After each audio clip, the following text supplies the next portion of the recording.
मैं डॉक्टर इला मिश्रा, सह आचार्य हिंदी, एमएसजी राजकीय महाविद्यालय भरतपुर।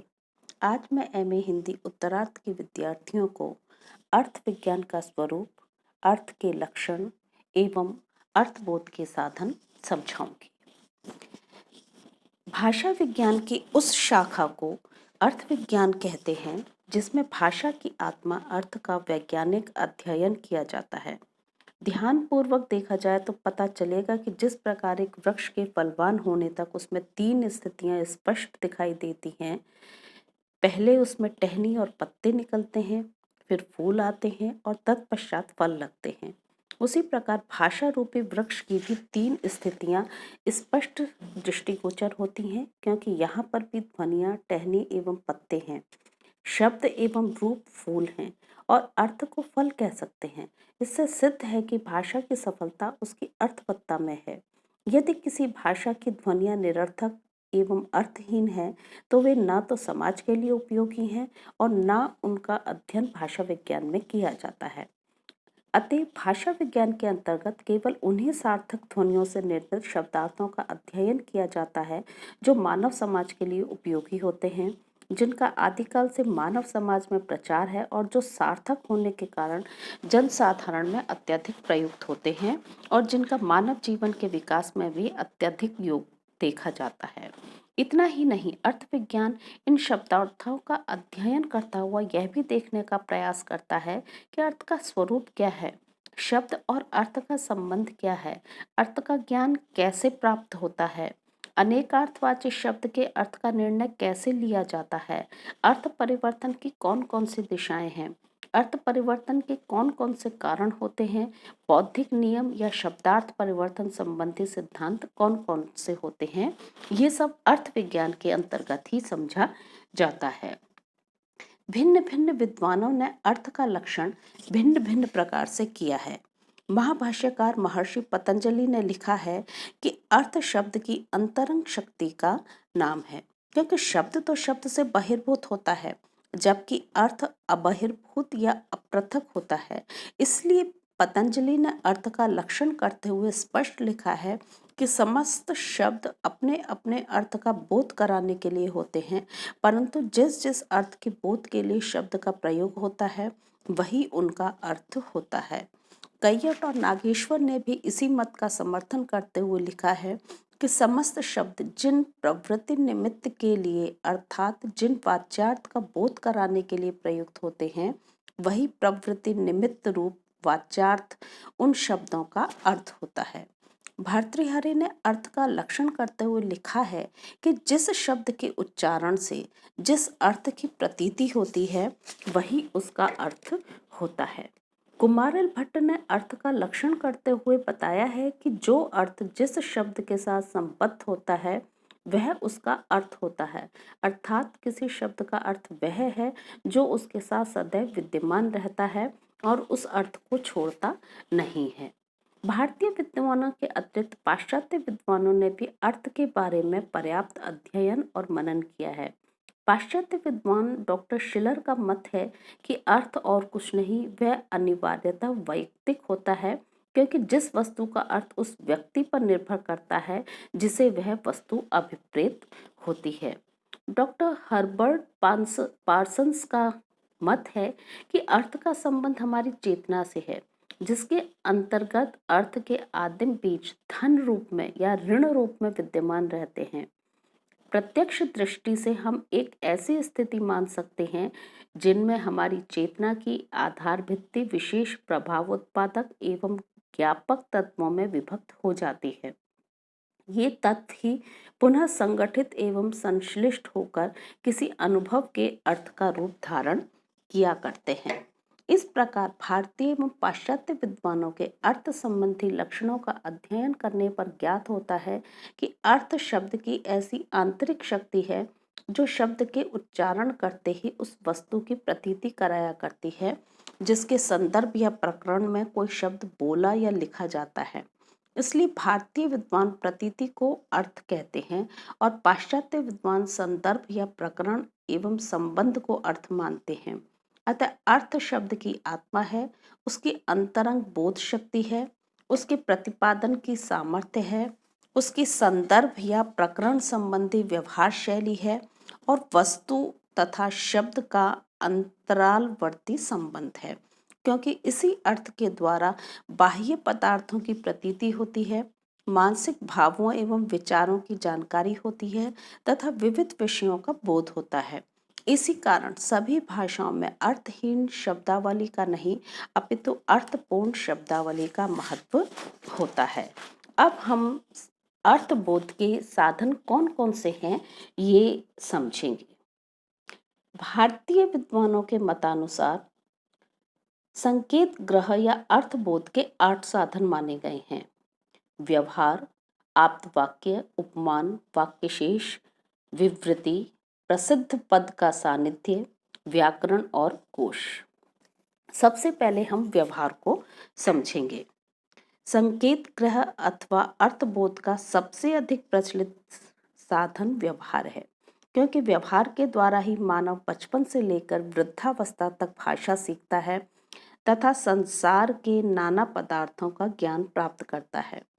यदि कोई व्यक्ति किसी शिक्षा संस्था में जाकर शिक्षा ग्रहण नहीं करता तो गुरुजन उसे एक एक पदार्थ का ज्ञान एक एक वस्तु की ओर संकेत करके व्यवहार द्वारा ही कराते हैं, और यदि वह किसी भी शिक्षा संस्था में जाकर शिक्षा ग्रहण नहीं करता तो लोक व्यवहार द्वारा वह संसार के सभी पदार्थों का ज्ञान प्राप्त कर लेता है। इसलिए वह निर्विवाद सत्य है कि मानव माता पिता भाई बहन बंधु सखा कीट पतंग पशु पक्षी शाक भाजी नदी पर्वत वन वाटिका आदि जगत के सभी पदार्थों का ज्ञान व्यवहार से ही ग्रहण करता है। आप्त वाक्य, संकेत ग्रह अथवा अर्थ बोध में आप्त वाक्य भी अत्यंत सहायक होते हैं। प्राय जगत के उन नाना पदार्थों का ज्ञान तो हम व्यवहार द्वारा प्राप्त कर लेते हैं जो हमें दिखाई दे रहे हैं या जिन्हें हम नित्य काम में लाते हैं, किंतु संसार में बहुत सी ऐसी वाक्य भी हैं जिन्हें हम ना तो अपनी आंखों से देख सकते हैं न जिन्हें हम नित्य काम में ही लाते हैं।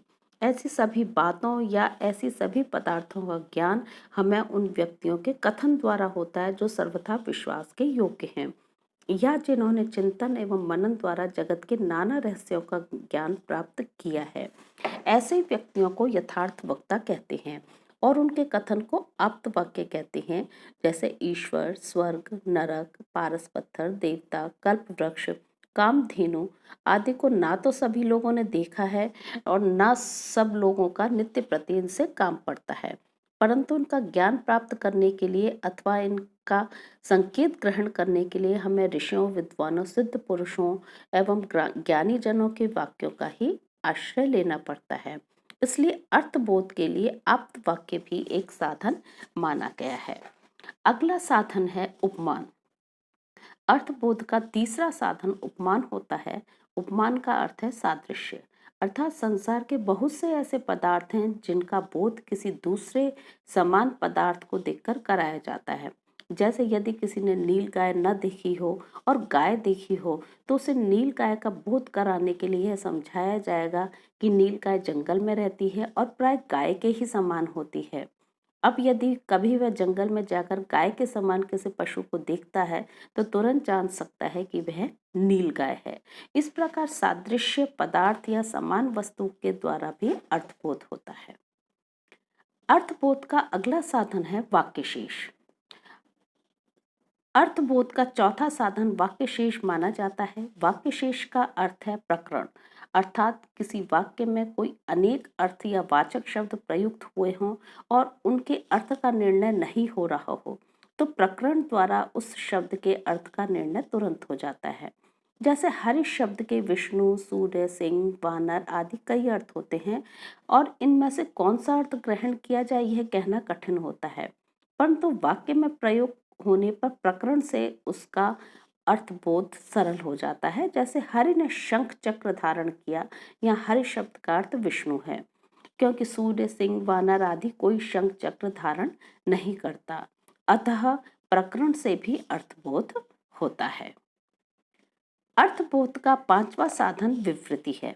विवृति का अर्थ है व्याख्या या विवरण, अर्थात साहित्य या विज्ञान में बहुत से ऐसे शब्दों का प्रयोग होता है जिनका अर्थ एक शब्द द्वारा बताना सर्वथा कठिन होता है, परंतु उस शब्द की व्याख्या करके उसका अर्थ समझाया जाता है। जैसे अभिधा, लक्षणा, व्यंजना आदि शब्दों का अर्थ कोई एक शब्द द्वारा नहीं बता सकता, परंतु जब यह समझाया जाता है कि शब्द शक्ति मुख्य अर्थ की बोधक होती है, उसे अभिधा कहते हैं। मुख्य अर्थ में बाधा होने पर रूढ़ि या प्रयोजन को लेकर जिस शक्ति द्वारा मुख्य अर्थ से संबंध रखने वाला अन्य अर्थ लक्षित होता है, उसे लक्षणा कहते हैं। और मुख्यार्थ तथा लक्ष्यार्थ से भिन्न प्रतीयमान अर्थ को प्रकट करने वाली शब्द शक्ति को व्यंजना कहते हैं। तब कहीं उक्त शब्दों का बोध होता है। इसी कारण विवृति भी अर्थबोध का एक साधन होती है। अर्थबोध में कभी कभी किसी अपरिचित शब्द के आगे या पीछे आने वाले सुपरिचित शब्दों की सहायता भी अपेक्षित होती है, और इसी को प्रसिद्ध पद का सानिध्य कहते हैं। इसके द्वारा भी अर्थबोध प्राप्त करने में सहायता मिलती है। जैसे यदि हम कहीं यह वाक्य पढ़ रहे हैं कि इंद्र ने धनुष, बाण, तलवार आदि को छोड़कर वज्र से दैत्यों का प्रहार किया, तो हम वज्र का अर्थ समझने के लिए उससे पूर्व आए हुए धनुष, बाण, तलवार आदि शब्द की सहायता से अर्थ ग्रहण करते हैं, और इनके सानिध्य से हम ये समझ जाते हैं कि वज्र भी कोई हथियार है जिसका प्रयोग इंद्र ने किया है। इस प्रकार प्रसिद्ध पद का सानिध्य भी अर्थबोध का साधन होता है। अर्थबोध में व्याकरण भी अत्यंत सहायता पहुंचाती है, क्योंकि जो शब्द किसी मूल शब्द से बनाए जाते हैं और इनका प्रयोग साहित्य या शास्त्र में होता है, तो उनका अर्थबोध सदैव व्याकरण द्वारा ही होता है। जैसे वासुदेव, दाशरथी, कौन्तेय आदि शब्दों के अर्थ जानने के लिए हमें व्याकरण की ओर दृष्टि डालनी पड़ेगी, क्योंकि व्याकरण ही हमें ये बता सकता है कि किस प्रकार वसुदेव से वासुदेव शब्द बना है, जिसका अर्थ वसुदेव का पुत्र होता है। किस तरह दशरथ से दाशरथी शब्द बना है, जिसका अर्थ दशरथ का पुत्र होता है। और किस तरह कुंती से कौन्तेय शब्द बना है, जिसका अर्थ कुंती का पुत्र होता है। अतः व्याकरण भी अर्थबोध का एक साधन माना जाता है। संकेत ग्रह या अर्थबोध में कोश से भी अत्यंत सहायता मिलती है, क्योंकि कोश में कठिन से कठिन, अप्रचलित या अपरिचित शब्दों के भी अर्थ विद्यमान रहते हैं। जब हम किसी रचना को पढ़ते समय किसी शब्द पर अटक जाते हैं और उसका अर्थबोध नहीं होता, अथवा कहीं किसी वाक्य में आए हुए किसी विचित्र शब्द का अर्थ नहीं समझ पाते, तब हमें कोश तुरंत यह बता सकता है कि उस शब्द का क्या अर्थ है, क्योंकि कोश में प्रत्येक शब्द के आगे उसके अर्थ दिए रहते हैं। जैसे हमने कहीं सुनार सिर शब्द पढ़ा, तो हम कोश के द्वारा ही इसका अर्थ समझ सकते हैं, क्योंकि वहाँ इसका अर्थ इंद्र अवश्य मिल जाएगा। ऐसे ही यदि हमने कहीं प्लगवेंद्र शब्द पढ़ा, तो इसके अर्थ बोध में हमें कोश से ही सहायता मिलेगी, क्योंकि वहीं इसका अर्थ हनुमान मिलेगा। अतः यह सिद्ध है कि अर्थबोध का साधन कोश भी होता है। इन 8 साधनों की सहायता से हमें अर्थ विज्ञान के अंतर्गत ये ज्ञात होता है कि अर्थबोध किस प्रकार प्राप्त किया जाता है।